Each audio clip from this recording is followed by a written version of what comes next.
ఎవరికి వారు సింగిల్ గా వెళ్లి ఓడిపోయిన జగన్ గారు ఓడిపోయారు సింగిల్ గా వెళ్లి. తండ్రి తండ్రి దగ్గరుండి నా కొడుకుని గెలిపించండి అని నా కొడుకుని జాకీలేసి లేపల. తండ్రి లేడు. యాహ్! తండ్రి లేడు. ఒంటరి ప్రయాణంలో ప్రతి కుటుంబంలో ఇతను నా పెద్ద బిడ్డ అనుకుని మనస్ఫూర్తిగా ఆశీర్వదించినటువంటి బ్లెస్సింగ్స్.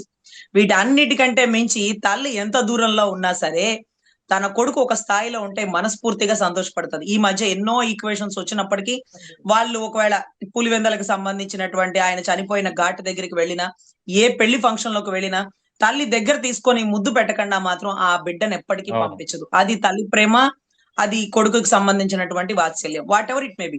సో ఇలా ఇంత సమీకరణాల మధ్యలో కూడా మగధీర డైలాగ్ ఉంటుంది సార్. ఒక్కొక్కడిని కాదు షేర్ ఖాన్ 100 మందిని హ్మ్. ఒకేసారి రమ్మన్నట్టన్నారుగా ఈ రోజు విజయ్ గారు.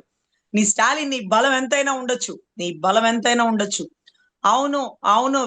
విజయ్ నటిస్తున్నాడు. అవును నటిస్తాను. నేను సినిమా వాడిని కాబట్టి నటిస్తాను. కానీ సినిమాలోనే నటిస్తాను. రాజకీయాల్లో నా సేవని నా ప్రజలకు అందిస్తాను అంటూ ఒక గొప్ప మెసేజ్ ఇచ్చినాడు సార్.